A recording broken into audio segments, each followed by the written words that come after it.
ఆంజనేయ స్వామికి రావణుడికి భయంకరమైన యుద్ధం జరుగుతుంది. రావణుడు కోపంతో హనుమంతుణ్ణి తన పిడికిడితో గట్టిగా పట్టుకుని, ఒరే కోతి, నువ్వు నా లంకకు నిప్పు పెట్టావు. ఈరోజు నీ 2 చేతులను విరిచి ఎగరనివ్వకుండా చేస్తాను అని అంటాడు. హనుమ రావణుని పట్టునుంచి బయటపడేందుకు ప్రయత్నిస్తాడు.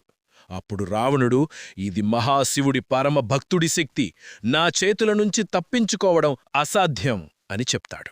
అయితే హనుమంతుడు తన బలాన్ని ఉపయోగించి రావణుణ్ణి బలంగా తన్నుతాడు.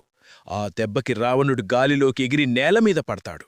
హనుమ ధైర్యంగా, ఇప్పుడు శ్రీరాముడి పరమ భక్తుడి శక్తేంటో చూడు అని చెప్పి రావణుణ్ణి తన పిడికిలితో గట్టిగా గుద్దుతాడు.